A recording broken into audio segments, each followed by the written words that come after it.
स्वतः प्रतिमा आता प्रियाची भांडेपोट रविराजांच्या समोर करणार असते.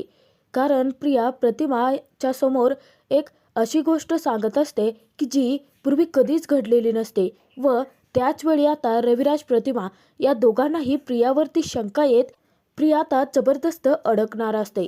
तर त्याचबरोबर सायली ज्यावेळी आता अर्जुनच्या ऑफिसमध्ये एंट्री करणार असते, तर अर्जुनच्या केबिन बाहेर सायली असता क्षणी अर्जुन चैतन्यासमोर स्वतःचं प्रेम कबूल करत असताना सायली स्वतः ते ऐकणार असते.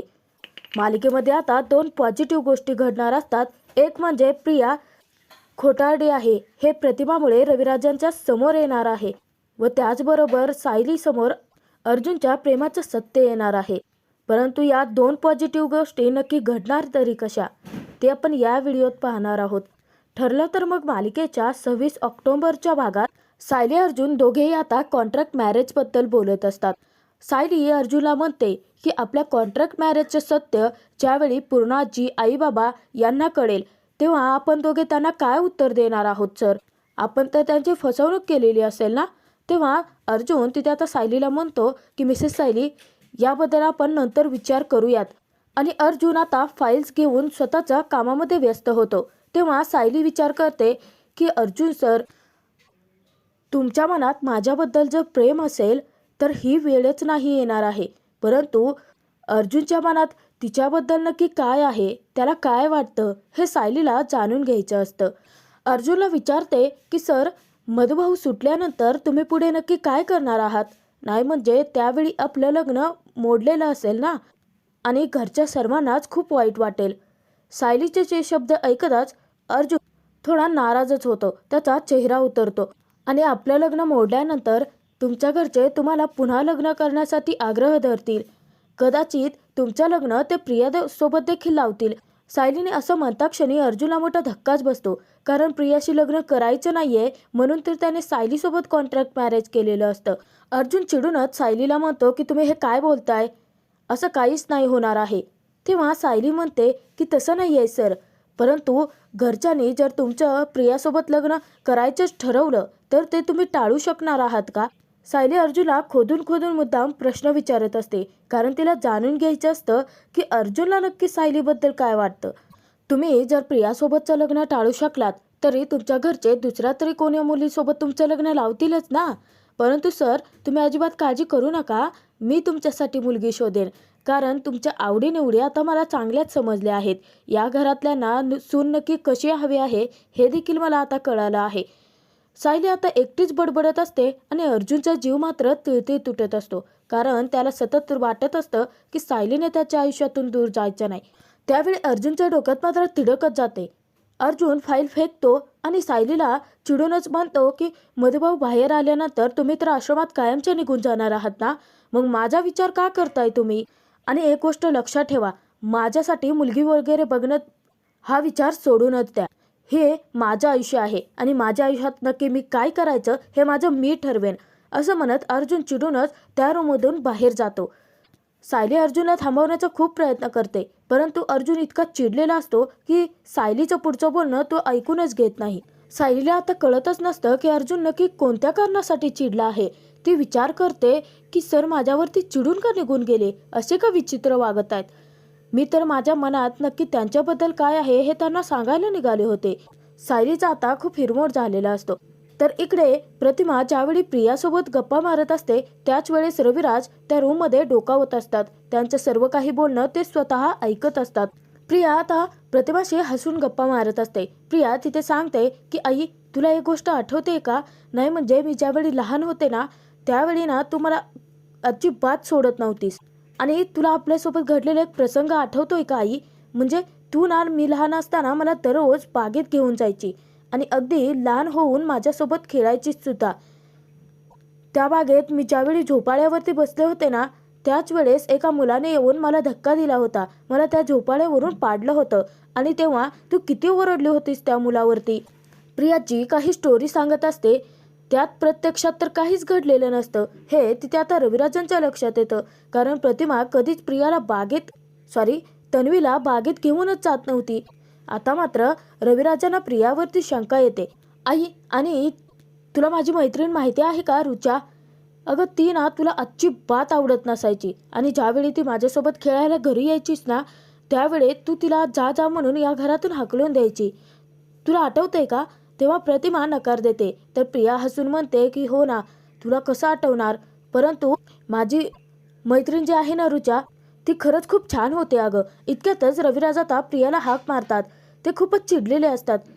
रविराज आता प्रियाकडे येतात आणि चिडूनच तिला म्हणतात की तन्वी, तुझं नक्की काय चाललं आहे? अगं जे प्रत्यक्षात घडलंच नाहीये ते सगळं तू प्रतिमाला का सांगते आहेस? तिला खोटं का सांगतेस? तेव्हा आता प्रियाची घाबरगुंडी उडते. प्रिया विचार करते की अरे बापरे, हा किल्लेदार चोरून ऐकत होता तर. प्रिया जबरदस्त अडकलेली असते. रविराजांनी तिचा खोटाडेपणा आता पकडलेला असतो. रविराज पुढे आता प्रियाला म्हणतात की प्रतिमाने तुझ्या मित्रमैत्रिणींवरती कायम प्रेमच केलं आहे आणि ते घरात आले तर त्यांच्याशी खूप हसून बोलायची, ती त्यांची खूप काळजी घ्यायची. तिने त्या घरातून कधीही त्यांना हकलवून दिलेलं नाहीये तन्वी. जे घडलंच नाहीये ते तू तिला का सांगते आहेस? आणि प्रतिमा तुला कधी बागेत घेऊन जात होती? अगं तुझी शाळा सकाळी असायची तन्वी. मग ह्या गोष्टी घडणार तरी कधी होत्या? तू खोटे का सांगते आहेस तिला? रविराज तिथे आता प्रियाला जाब विचारत असतात. प्रिया जबरदस्त अडकलेली असते आणि रविराजांना प्रियावर आता संशय येतो. रविराज इतके भडकलेले असतात की प्रियाची आता बोलती बंद झालेली असते. रविराज प्रियाला विचारतात की बोल ना तन्वी, तू खोटी स्टोरी का सांगत होती प्रतिमाला? तेव्हा तिथे आता प्रिया पटकन बाजू सावरून घेते. ती रविराजांना आता गोड बोलून गुंडाळते. रविराजांना म्हणते की बाबा, रिव्हर्स सायकोलॉजी म्हणजे मी आईला खोटं सांगत होते कारण मला असं वाटत होतं की तिला नक्कीच काहीतरी आठवेल, मला बघायचं होतं आणि असं काहीच घडलं नाहीये. हे जर आईला आठवलं तर नक्की खरं काय घडलं होतं ते ती स्वतःहून मला सांगेल ना, म्हणून हे सगळं करत होते मी. रिव्हर्स सायकोलॉजी होती बाबा ती. आईला जुन्या गोष्टी आठवतायत की नाहीत हे मला काढून घ्यायचं होतं, म्हणून हे सगळं मी खोटं सांगत होते. तेव्हा तिथे आता रविराज प्रियाला चांगल्याच तोंडावर पाडतात. ते तिला सांगतात की तन्वी, तू ना फक्त फॅशनच सांभाळ, हे सायकोलॉजी वगैरे आहे ना या भानगडीत अजिबात पडू नकोस. अगं प्रतिमाला आपल्याला जुन्या आठवणी सांगून तिची स्मृती परत आणायची आहे, तिची परीक्षा घ्यायची नाही आहे तन्वी. अगं तुझ्या आयुष्यात ज्या चांगल्या गोष्टी घडल्या होत्या त्या सर्व गोष्टी तू प्रतिमाला सांग ना, म्हणजे तिची स्मृती परत येण्यास मदत होईल. तर प्रिया तिथे आता रविराजांना सांगते की बाबा, मी ना कुठेतरी वाचलं होतं, म्हणजे उलटा घास घेतल्यानंतर ना थोडंफार स्मृती परत येण्यास मदत मिळते, म्हणून हे सगळं मी करत होते. रविराज पुढे आता प्रियाला म्हणतात की जे काही घडलं होतं ना ते आपण प्रतिमासोबत शेअर करू. तेव्हा प्रिया सांगते की बाबा नाही, म्हणजे प्रयत्न ना मी करून बघते, तुम्ही नको. म्हणजे कसं, आईंच्या डोक्यामध्ये आठवणींची गर्दी नको ना व्हायला. तेव्हा रविराज म्हणतात की काही गर्दी होत नाही, आपण फॅमिली म्हणून तिच्याशी जे काही शेअर केलं आहे ना ते ती थोडंफार आठवण्याचा प्रयत्न करेल. प्रियाचा रविराजांनी पुन्हा आता चांगलाच पोपट केलेला असतो. प्रिया तर खरी मुलगी प्रतिमाची नसतेच आणि तिला लहानपण आठवण्याचा तिथे काहीच प्रश्न नसतो. प्रिया जबरदस्त अडकलेली असते कारण एक चूक तिला आता चांगलीच महागातही पडू शकते. रविराज स्वतः तिथे समोर उभे असतात. रविराज आता तिथे प्रतिमाच्या जुन्या आठवणी जाग्या करण्यासाठी, तिची स्मृती परत आणण्यासाठी तिला एक तन्वीच्या शाळेमध्ये घडलेला प्रसंग सांगत असतात. परंतु इतक्यातच रविराजांना एक महत्त्वाचा फोन येतो आणि तो फोन रिसीव्ह करण्यासाठी रविराज तेथून जातात.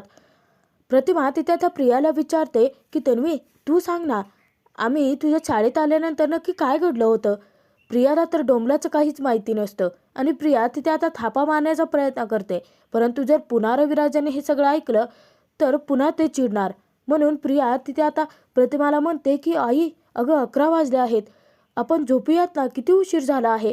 तरी देखील प्रतिमा आता ती घटना ऐकण्यासाठी खूप उत्सुक असते. परंतु प्रिया तिला सांगते की नाही आई, अगं मला उद्या सकाळी उठून मला ना कॉलेजचा एक महत्त्वाचा प्रोजेक्ट करायचा आहे ना, मला परत उशीर नको व्हायला, मला झोप आली आहे, प्लीज आजचा दिवस राहू देत ना, असं म्हणत प्रिया आता तेथून बचावलेली असते. आणि प्रियाला झोप आली आहे म्हटल्यानंतर प्रतिमा देखील आता झोपण्यासाठी तयार होते. प्रिया खूप मुश्किलीने आता रविराजांच्या कचाट्यातून वाचलेली असते कारण रविराजाने प्रियाचं एक खोटं पकडलेलं असतं.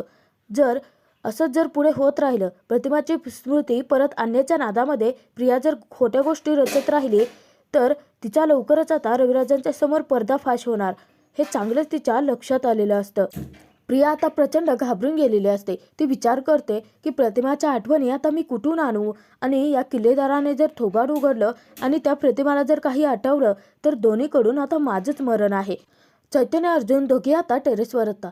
तर अर्जुन आता विचार करत तिथे आता फेऱ्या मारत असतो. चैतन्य तिथे विचारतो की अर्जुन, अरे तुला काय एअरझाऱ्या घालण्याचा वर्ल्ड रेकॉर्ड करायचा आहे का? एका ठिकाणी शांत उभा राहून बोल ना, नक्की काय झालं आहे ते. तेव्हा अर्जुन चिडतो आणि चैतन्याला म्हणतो की काय सांगायचं आहे चैतन्य. मिसेस सायलीने स्वतः ठरवलं आहे की मधुभाऊ सुटल्यानंतर त्या कायमच्या आश्रमात निघून जाणार आहेत. मला त्याची चिंता नाही आहे, परंतु मिसेस सायली माझ्या आयुष्यातून निघून गेल्यानंतर मला जो त्रास होणार आहे ना, तो कसा सहन करायचा आहे चैतन्य. अर्जुन खूपच वैतागलेला असतो आणि सायलीच्या शब्दाने हर्ट देखील झालेला असतो. परंतु सायलीचं पुढचं बोलणं ऐकून न घेताच बाहेर निघून आल्याने अर्जुनच्या मनात गैरसमज अजूनच पसरलेले असतात. आणि या मिसेस सायली काय करतात तर आत्तापासूनच माझ्यासाठी मुलगी शोधतायत. तेव्हा चैतन्य अर्जुनला समजावतो की हे बघ, आपण याच्यावरती काहीतरी सोल्युशन काढायला पाहिजे आणि ते आत्ता काढायला पाहिजे. तेव्हा अर्जुन सांगतो की चैतन्य, आपण जे सोल्युशन काढू ते चुकीचं ठरलं तर. अर्जुनला आता दोन्ही बाजूनी भीती वाटत असते. चैतन्य, मला तर आता ना हॉरिबल स्वप्न देखील पडायला लागले आहेत. चैतन्य विचारतो की म्हणजे नक्की काय झालंय अर्जुन.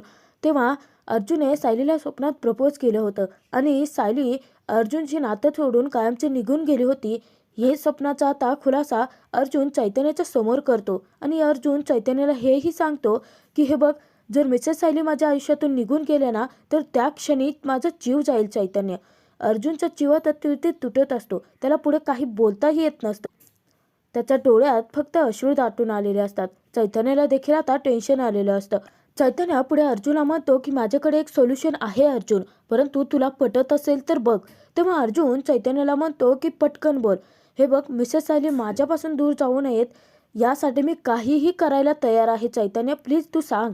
तेव्हा चैतन्य म्हणतो की अर्जुन, मधुभाऊंना निदान जामिनावरती सोडवण्यासाठी आपल्याकडे पुरावे आहेत. त्यांना गुड कंडक्टवरती आपण बेल मिळवून देऊ शकतो. परंतु माझा असा विचार आहे की जर सायली वहिनी तुला तुझ्या आयुष्यातून दूर जाऊ नयेत असं वाटत असेल तर आपण मधुभाऊंना जी बेलवरती आता सोडवणार आहोत ना, ते थोडं पुढे ढकललं तर. म्हणजे जे पुरावे आपल्या हाती आहेत ते पुरावे आत्ता न देता काही दिवसांनी ते पुरावे कोर्टात सादर करून मधुभाऊंना सोडवलं तर. अर्जुनला आता हा विचारच पटत नाही. तो चैतन्यावरतीच भडकतो. तर अर्जुन चैतन्याला पुढे म्हणतो की तुझं काय डोकं फिरलं आहे का चैतन्य? वकील आहेस ना, असा कसा काय विचार करू शकतो तू? अरे, मिसेस सायली मधुभाऊ जेलमधून कधी बाहेर येत आहेत याची वेड्यासारखी वाट बघताय.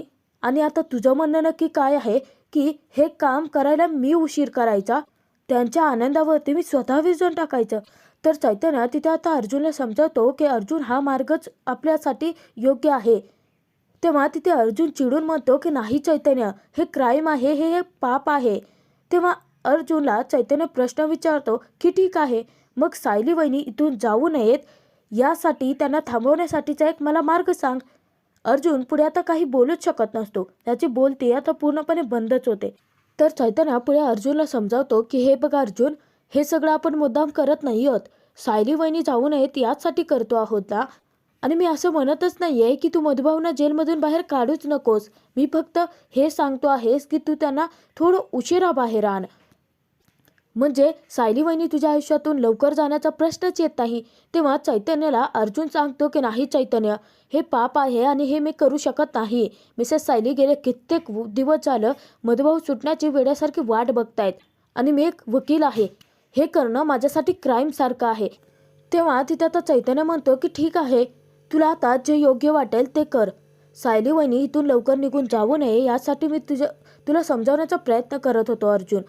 परंतु तुला ऐकायचंच नसेल तर आता तू ही गोष्ट ॲक्सेप्ट कर की सायली वहिनी तुझ्या आयुष्यातून केव्हाही निघून जाऊ शकते. तेव्हा अर्जुनला मोठा धक्काच बसतो आणि तो धक्क्याने चैतन्याकडे पाहतच राहतो. पुढे चैतन्य अर्जुनला समजावतो की अर्जुन, सगळेच जण एक म्हण वापरतात आणि ती कधी चुकीची नसणार आहे, म्हणूनच तर बोलत असतील ना रे. Everything fair is love and war. प्रेमात आणि युद्धात सर्व काही माफ असतं अर्जुन. आता तुला ठरवायचं आहे की नैतिकता आणि तत्व हे दोन्ही बाजूला ठेवून की सायली वहिनींना कायमचं गमवायचं. हा निर्णय सर्वस्वी तुझा आहे अर्जुन. चैतन्याने त्या प्रकरणातून आता हात झटकलेले असतात आणि सगळं काही अर्जुनवरतीच सोपवलेलं असतं. एक मार्ग त्याने काढलेला असतो, परंतु तो अर्जुनला मान्य नसतो. कारण अर्जुनला सायलीचा आनंद महत्त्वाचा असतो आणि सायलीचा आनंद तिथेच असतो ज्या क्षणी मधुभाऊ जेलमधून बाहेर येतील. चैतन्य तर तो निघून जातो. तर अर्जुन आता विचार करतो की चैतन्य असा कसा काय विचार करू शकतो. आणि अर्जुनला आता हा मार्ग अजिबात पटलेला नसतो. तो तिथेच आता विचार करत राहतो. काही वेळानंतर अर्जुन त्याच्या रूममध्ये आलेला असतो. ज्यावेळी तो दरवाजा उघडून आत येतो, तो सायलीकडे पाहतो तर सायली गाढ झोपी गेलेली असते. आणि तिथेच आता अर्जुनला मनात विचार येतो तो चैतन्याचा, की त्याने एक मार्ग सुचवलेला असतो की मधुभाऊंना जेलमधून बाहेर काढणं थोडं पुढे ढकललं तर. अर्जुन आता विचार करतो की प्रेमासाठी असं काहीतरी करणं खरंच फेअर असू शकतं का. तेव्हाच तिथे आता अर्जुनचं मन त्याच्याशी बोलत असतं, त्याच्यावरती हसत असतं. अर्जुनला आता त्याला पाहता मोठा धक्काच बसतो आणि तो विचारतो की तू तू इथे काय करतो आहेस. तेव्हा अर्जुनचं मन त्याला सांगतं की मी तुला पाहतो आहे. तुझ्या मनामध्ये विचारांचा जो गोंधळ निर्माण झाला आहे ना, त्याचं सोल्युशन काय आहे ते सॉर्ट आउट कसं करायचं याचा विचार करतो आहे. अर्जुन त्याच्या मनाला म्हणतो की परंतु हे सगळं चुकीचं आहे. चैतन्य असा कसा काय म्हणाला की मधुभाऊंना सोडवणं थोडं लांबू शकतो, हे चुकीचं नाही आहे का. तेव्हा अर्जुनचं मन त्याला म्हणतं की अच्छा, हा प्रश्न तू स्वतःला विचारतोयस. अर्जुनचं मन अर्जुनला विचारतं म्हणजे हे सगळं करावं की नको यासाठी तू सुद्धा शुअर नाही आहेस. तुला कळत नाही आहे ना की चैतन्याने जो मार्ग काढला आहे तो बरोबर आहे की चुकीचा आहे.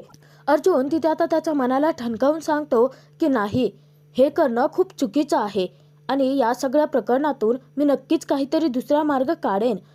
तेव्हा तिथे आता त्याचं मन त्याला विचारतं की दुसरा कोणता मार्ग नाही आहे, तुझ्याकडे कोणताही ऑप्शन आता उरलेलाच नाही आहे.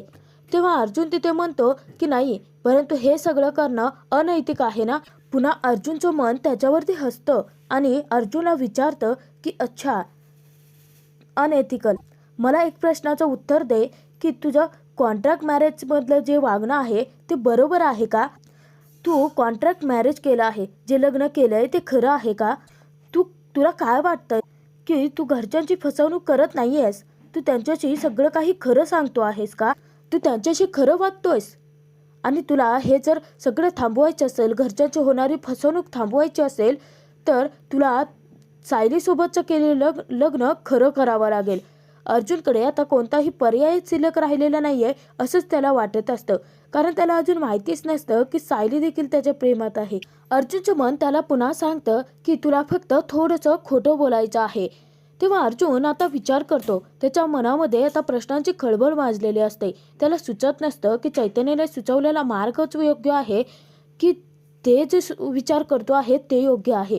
तेव्हा अर्जुनचं मन त्याला सांगतं की हे बघ, हे सगळं तू फक्त आणि फक्त तुझ्या सायलीसाठी करतो आहेस आणि प्रेमात हे सगळं काही माफ असतं. आता प्रश्न तुझा आहे, बघ तुला आता हे बरोबर वाटतंय की चुकीचं. अर्जुनचं मन अर्जुनला आता चिडवतं. ते तिथे अर्जुनला म्हणतं की आजपर्यंत एकही केस न हरणारा अर्जुन सुभेदार आज स्वतःचं प्रेम असं हरणार. याचा अर्जुनला आता मोठा धक्काच बसतो. आणि सायलीचं प्रेम मिळवण्यासाठी तू साधे युद्धही नाही करू शकत, तू तिचं प्रेम मिळवण्यासाठी लढूही नाही शकत. नाही अर्जुन, सायलीला तू तुझ्या आयुष्यातून असं दूर नाही जाऊ शकत, असं त्याचं मन सतत त्याला सांगत असतं. त्यानंतर अर्जुन आता पाठीमागे वळून पाहतो तर तिथे आता कोणीच नसतं आणि अर्जुनला त्याच्या मनाचं सगळं काही आठवत राहतं की आता थोडंसं खोटं बोलायचं की सायलीला गमवायचं. अर्जुनच्या समोर आता खूप मोठा प्रश्न निर्माण झालेला असतो. तर त्याचनंतर दुसऱ्या दिवशी प्रतिमा ही झोपेतून जागी होते व जाऊन आता खिडकीपाशी थांबते. खिडकीचे कर्टन बाजूला करत ती सूर्यदेवाला नमस्कार करते. तर आता प्रिया मात्र तिथे आता गाढ झोपी गेलेली असते आणि ज्या वेळेस झोप मोड होते तर प्रिया आता कूस बदलून मुद्दाम तशीच झोपी जाते. इकडे अर्जुनच्या मात्र मनामध्ये प्रश्नांची खळबळ माजलेली असते. नक्की काय करावं सायलीला थांबवण्यासाठी याचा तो सतत विचार करत राहतो.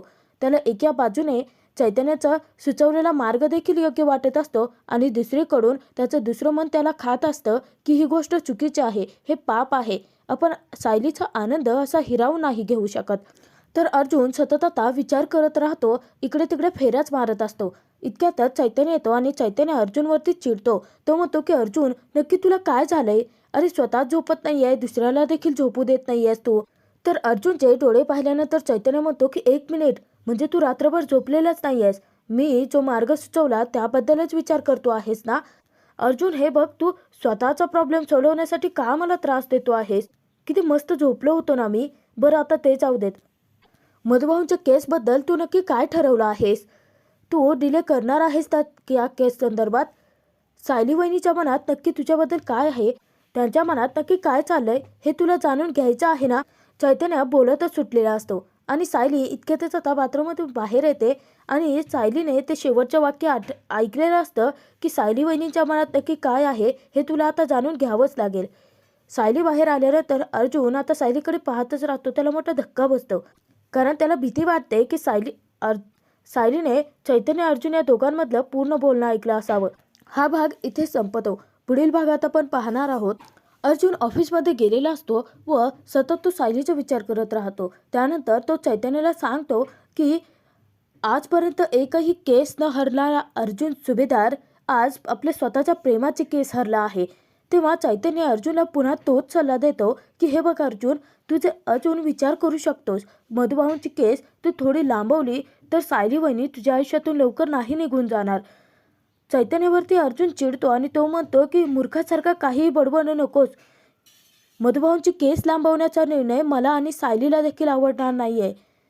तर सायली अर्जुनला ऑफिसमध्ये डबा देण्यासाठी आलेली असते. ज्यावेळी सायली अर्जुनच्या केबिनचा दरवाजा उघडते तर तोचपर्यंत चैतन्याने अर्जुनला समजावलेलं असतं आणि अर्जुन तिथे आता चैतन्याला सांगत असतो की मी आता मधुभाऊंची केस लांबवतोय आणि सायलीने हे ऐकलेलं असतं. सायलीला मोठा धक्काच बसतो. आता पुढे नक्की काय होणार? सायलीने सर्व काही बोलणं आता अर्जुनचं ऐकलं आहे. मधुभाऊंची केस लांबणार आहे म्हटल्यानंतर सायली अर्जुनला याबद्दलचा विचारेल का आणि अर्जुन त्याचं खरं कारण काय आहे हे सांगणार का, हे आपण येणाऱ्या भागातच पाहणार आहोत.